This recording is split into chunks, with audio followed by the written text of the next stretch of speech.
Welcome to the Industrial Talk Podcast with Scott MacKenzie. Scott is a passionate industry professional dedicated to transferring cutting-edge, industry-focused innovations and trends while highlighting the men and women who keep the world moving. So put on your hard hat, grab your work boots, and let's go. All right, once again, welcome to Industrial Talk. Thank you very much for joining the #1 industrial-related podcast in the universe that celebrates industry professionals all around the world.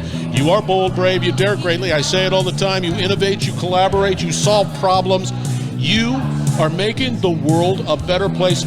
You are the heroes in this particular story. All right, we are, if you can tell by the buzz, it's wrapping it up, but it's still a buzz out there. Xcelerate24, Orlando, Florida, brought to you by those wonderful people at Fluke Reliability. Check them out. Go out to their website, find out more. And if you're in the world of asset management, maintenance, or reliability, this is an event for you. You got to put it on for 2025. It does not disappoint. In the hot seat, Stephen Hudson. We're going to be talking about vibration, so hold your horses. We're going to get cracking. All right, Stephen. Hi, everybody. Yeah. Welcome. Thank you. Did you have a good meeting? Yeah, it's been quite a conference. It was that's right. It's not a meeting. Meeting's a little smaller than conference. Meeting is a little small. There's been a ton of meetings. That's exactly correct. So, yeah, you're right. There's meetings, and then, this is a conference. Yeah. I'll go with that. User conference. Excellent. Well, tell us a little bit about who Stephen is first, and then let's get into that whole vibration conversation. Well, that's great. I'm Stephen Hudson. Had a background, started off my career in submarines, U.S. Navy. And then submariner. Yeah, and then I transitioned into the reliability world many years ago. I've been doing it about 35 years. So been doing it a long time, primarily vibration analysis. Been involved in many of the other aspects of reliability maintenance as well. But today, my primary focus is on vibration and automated diagnostics. That's probably the big thing. There's a lot to be said there. All right. There's a lot to unwrap. All right. Talk to us a little bit about that device, and then let's roll on into Azima and all that good stuff and see how all this works together. Yeah, this is the Azima DLI wireless sensor, Xcelerate24. It's a triaxial accelerometer. It's got a very high sample rate. It's a really great sensor. My team uses it, relies on it.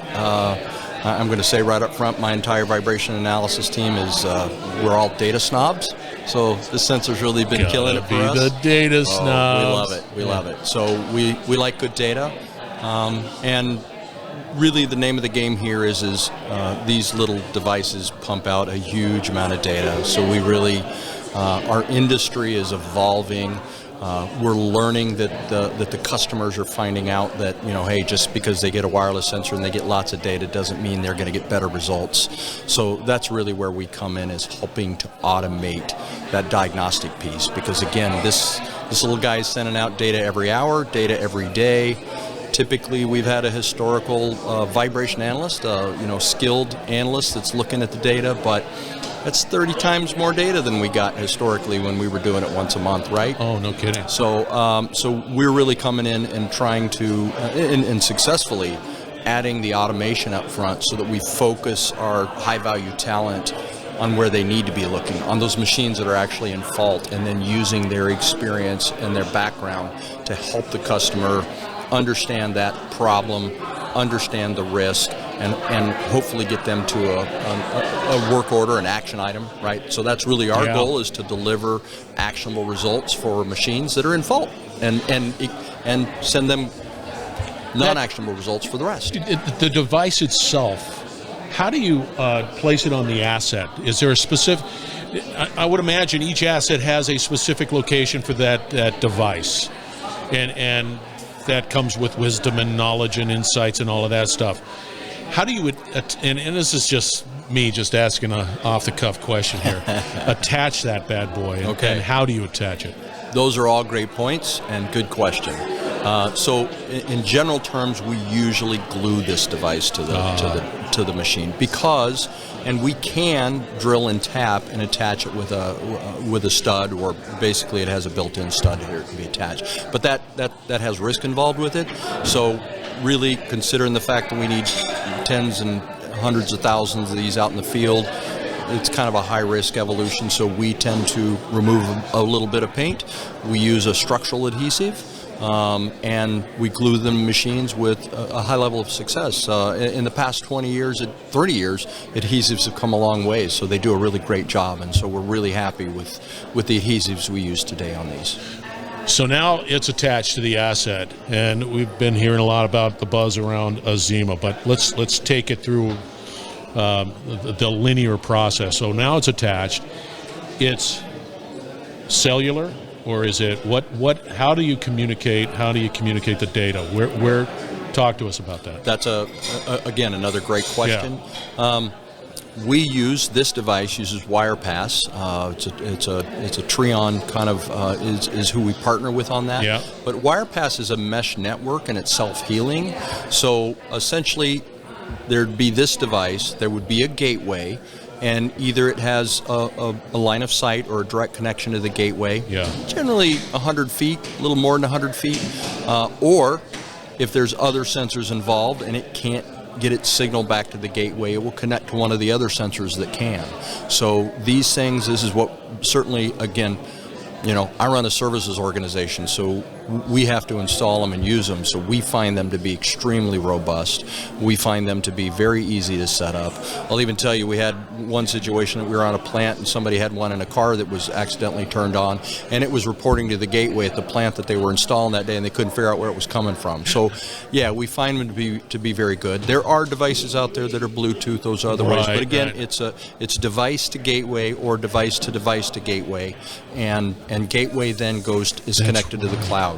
That's right? Somebody was telling me about that technology where you can go device to gateway, or right. device to gateway. That's right. And so depending on where, you can't just have a gateway everywhere. It's right. just right. the way it's networked together. That's pretty doggone cool. So then our gateway is connected. It can be either via internet connection, a wired internet connection, a wireless internet connection, or via cellular. So in fact, a lot of our applications are cellular, because sometimes when we have this service and we're providing the diagnostics on this, we need it to go to a cloud, and so some plants don't want that then touching their internal network, so it's great to go through cellular, and we find that to be the easiest basically to get in line with an IT department and their requirements. So if we're just going device to gateway to cellular, then it leaves the plant without ever touching any. So now we're in cellular. Now you're sending that data.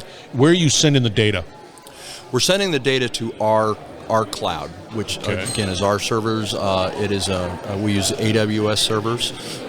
Once it hits those servers, it runs through. Again, this is high resolution vibration data, and it's high frequency, high resolution. It's not just simple overall values. It's time data. It's spectral data, right?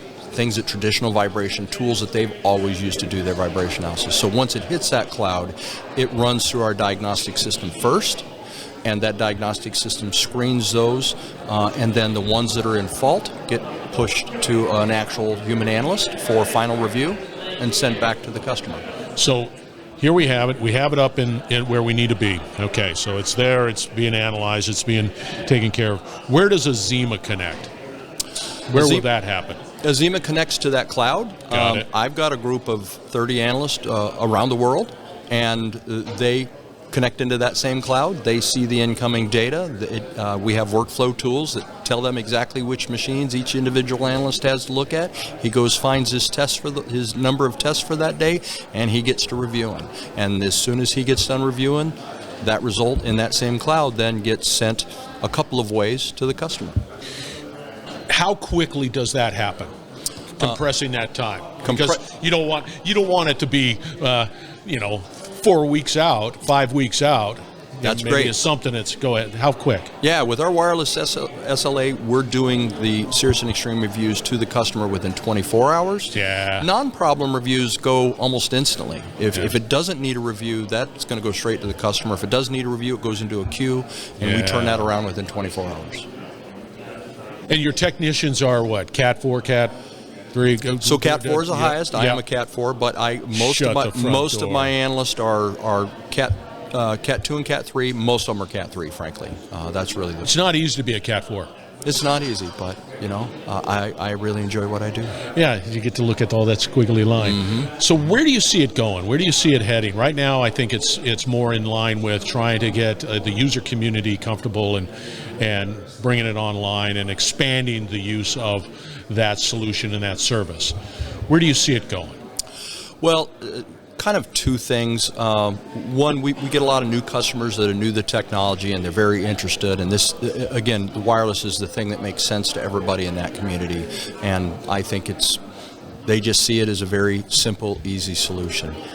And so I see that growing super fast. The other part of the industry, refineries, steel industry, things that have been doing vibration analysis for the last 40, 50 years, they have experienced analysts. That's the other half of the crowd, and they have a lot of existing analysts, and they're used to looking at the data. For them, it's a little bit of a slower transition, but what's happening, I'll give you a story of a recent refinery that installed 3,000 wireless sensors and instantly become overwhelmed with that data. That's 3,000 tests every day for a group of maybe 6 guys to look at.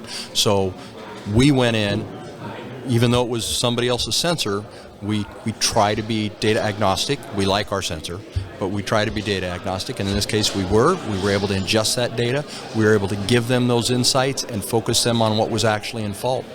So you're able to take that steel mill analogy, and they've been collecting vibration data for many years. Yeah. Do you advocate taking historical data of the equipment that did exist to get an accurate or a more a clearer picture of existing businesses? If it's possible. It depends on the system. If it's possible, certainly we try and preserve at least a couple years, but we find that the older the data, the less valuable it is. We've had a large customer that did exactly that. We preserved 2 years of previous data on 15,000 machines, rather large customer. We refer to that historical data no more than a dozen times in the next year, right? So really, one thing I'll tell you about predictive maintenance and vibration analysis in particular is it really is looking forward.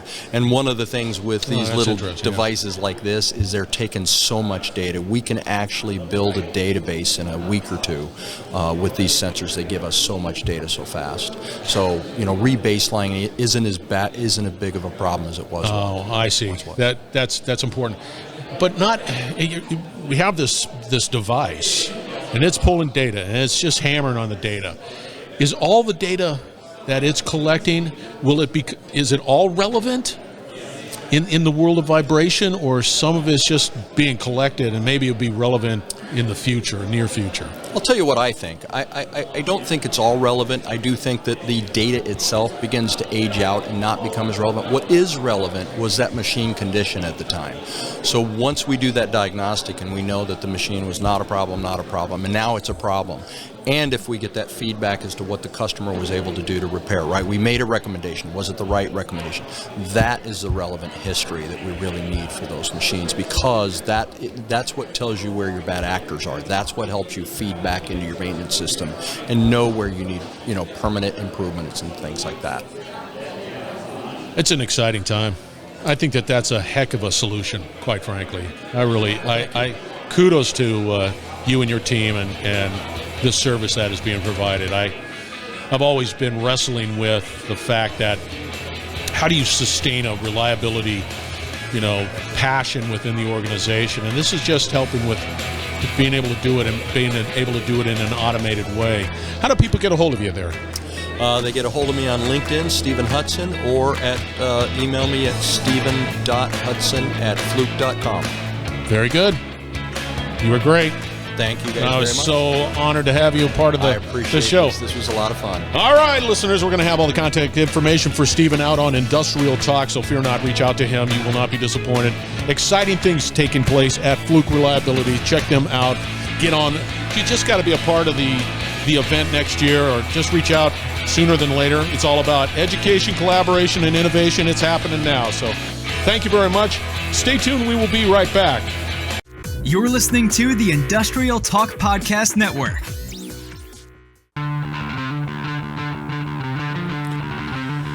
Stephen Hudson is his name. Fluke Reliability is the company. And Xcelerate24, the event.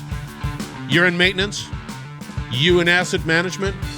Are you in reliability and responsible for the operations of an asset itself? Fluke Reliability is the place that you need to be. That Xcelerate program, must attend. That was a great conversation. Dove deep into the vibration solution that is being delivered by Fluke Reliability. Check it out. You need to connect with Stephen and find out more. All right. You have a podcast. Yes, no. Should you? Yes. But you need to put it out on Industrial Talk.